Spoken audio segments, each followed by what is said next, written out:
तो बीजेपी कहते हैं राम सिर्फ मेरे हैं, और जो कहेगा कि राम कबीर वाले हैं हम उनको नहीं मानते। जब ये कहने लगते हैं ये राम वो राम, तो मुझे जानते क्या नजर आता है? तो बच्चों को एलिमेंट्री पढ़ाया जाता है 1 2 3। ये कहते हैं जय श्री राम, मुझे जय श्री राम में कोई दिक्कत नहीं है। तो राम लला है, बालक है, जब बड़े होंगे, विवाह होगा, तब सिया राम होंगे ना। बोले क्या बेवकूफी की बात करते हो? भाई सब मानने को तैयार हो गए, नास्तिक भी मानने को तैयार हो गए। भगवान राम अगर भगवान है तो फिर इतिहास पुरुष कहना बंद कर दीजिए। अभी ये टेस्ट ले रहा हूं मैं इनका। आप कहिए कि काशी मंदिर वापस मिलना चाहिए, बोल दीजिए। मुझे जो हमें अबू बकर से सीखना चाहिए, हमें अबू उमर से सीखना चाहिए। अरे गर्दन कटी थी कि नहीं बोलिए? हाँ या ना? गांधी जी पे कहां लिखा? किताब का नाम बोलिए, किताब का नाम बोलिए। क्या चल रहा है शमशेर सिंह जी? देखते जाओ। राम है क्या? सबसे पहले तो हमें यह समझना पड़ेगा। यह बात है बिल्कुल सही, आनंद की बात मानते हो, हमारे सिविलाइजेशन का एक हिस्सा है और उसके प्रतीक पुरुष कह सकते हैं। लेकिन जब हम राम के बारे में बात करते हैं तो किन राम के बारे में बात करते हैं? वो जो कबीर के राम है, जो कहते हैं मैं तो राम की बहुरिया हूं, ये कबीर कहते हैं। कबीर ये भी कहते हैं निर्गुण राम जपहु रे भाई, अवगत की गति लखी न जाई। ये कबीर कहते हैं वो एक निराकार परम ब्रह्म की बात करते हैं, जिनको आप महसूस करते हैं, जो कहीं किसी मूर्ति में नजर नहीं आते, उनको हर जगह नजर आते हैं। और तुलसी क्या कहते हैं? राम केवल राम प्यारा, जान ले जो जाने निहारा। तो तुलसी ये कहते हैं। तो हम किस राम के बारे में बात कर रहे हैं? वो जो निराकार ब्रह्म है या वो जो साकार ब्रह्म है? इन दोनों के बीच में अगर हम ध्यान से देखें तो रामचरितमानस में आ जाते हैं। जब रामचरितमानस के पहले की बात कही जाती है कि भाई हिंदू धर्म में वैश्य और शैव के बीच में जबरदस्त झगड़ा हुआ, लेकिन रामचरितमानस अगर आप बालकांड, हमारे बहुत सारे बच्चे यहां बैठे उनको पता होना चाहिए कि रामचरितमानस है क्या।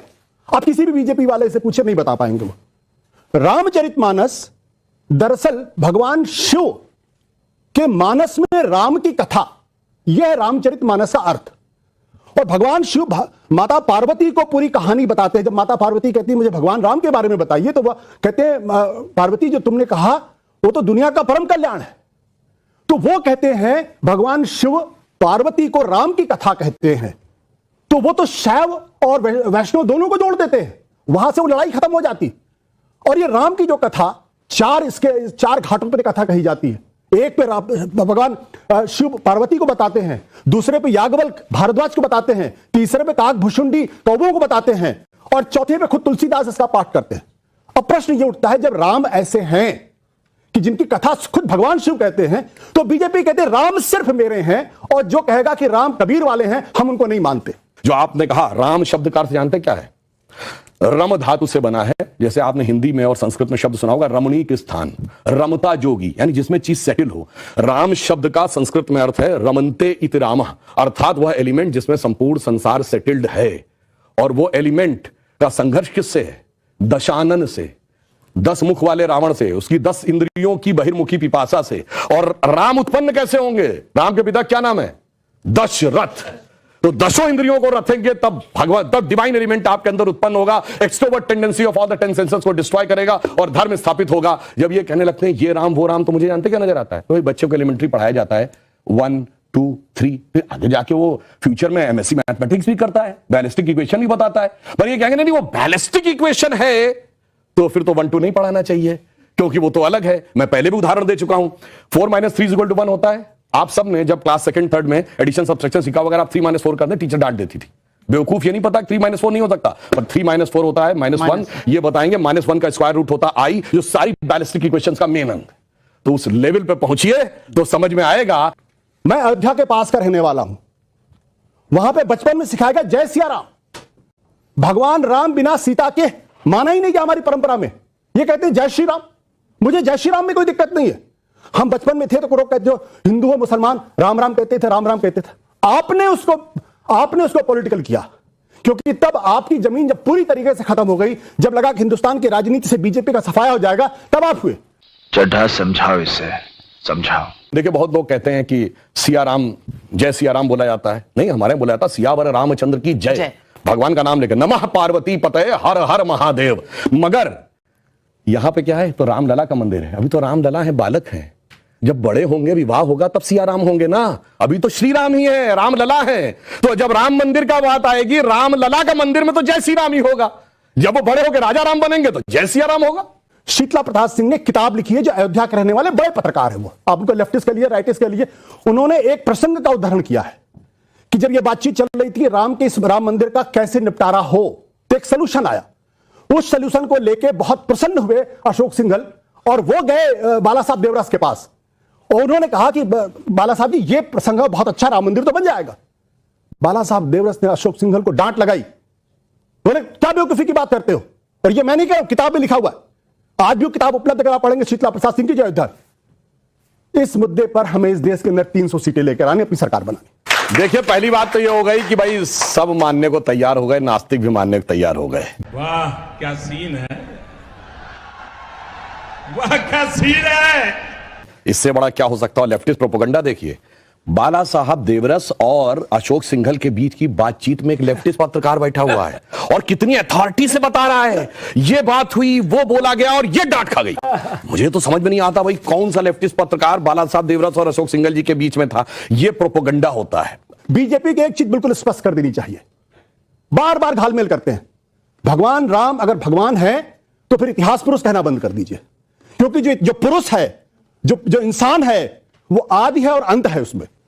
देखिए, लोग नास्तिक होकर भी कितना बढ़िया दर्शन की व्याख्या करने लगते हैं कि भगवान, अभी इन्होंने भी कहा कि भगवान है तो इंसान कैसे हैं। अरे तुलसी ने जवाब दिया है, व्यापक ब्रह्म निरंजन अविगत विगत विनोद सो अज प्रेम प्रेम भगति बस कौशल्या की गोद।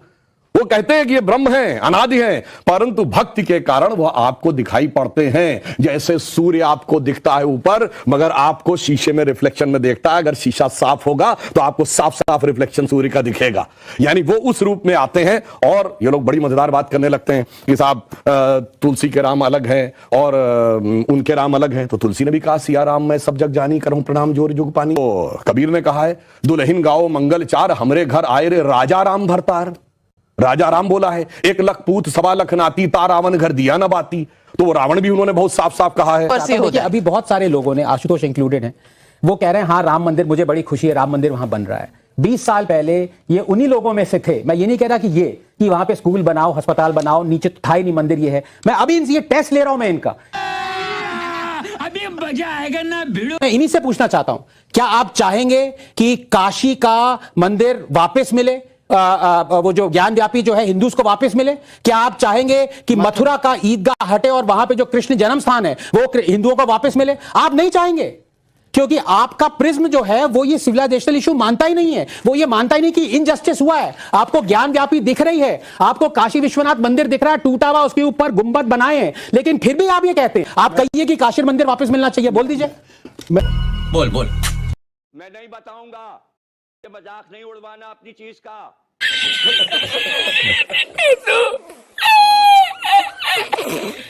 मुझे जो आपत्ति है इन सारी चीजों पे, जब हो जाएगा कि जब ये राम मंदिर बन के जानते क्या संदेश देगा?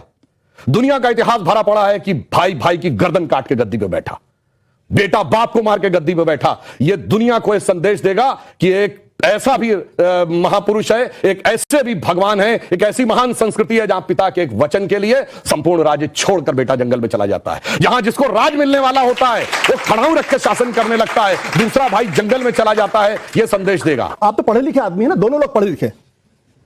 आपसे 27 जुलाई 1937 हरिजन एक अखबार था जिसके एडिटर थे महात्मा गांधी। गांधी जी से पूछा गया, जब ये डिबेट हो रही थी राम राज्य कैसा हो, किस तरीके से राजा कैसा होना चाहिए, वो अबू बकर और अबू उमर का जिक्र करते हैं। ये कौन है?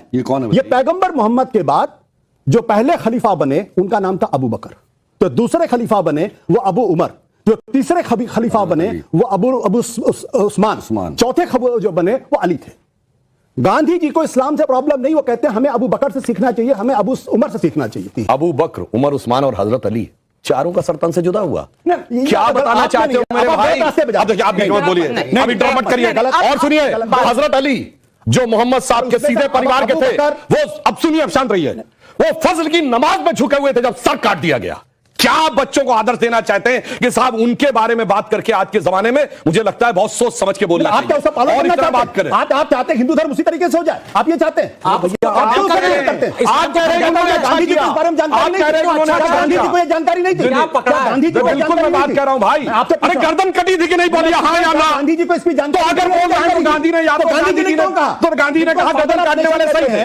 गांधी ने बात को मानने के लिए तैयार नहीं है। देखिए, और आप अब मैं बताता हूं, सुनिए। पुष्पमित्र का जिक्र नहीं अब करेंगे सुनिए। जिन्होंने गर्दन काटी एक थी। सेकंड, मेरी बात- आप पुष्पमित्र सिंह का जिक्र नहीं करेंगे। मेरी बात- कहां लिखा? किताब का नाम बोलिए, किताब का नाम बोलिए, किताब का नाम बोलिए। पुष्पमित्र सिंह का नाम किस किताब में मैं लिखा? कह रहा हूं आपसे, किताब का नाम बोलिए। किताब का नाम नहीं, ऐतिहासिक फैक्ट है।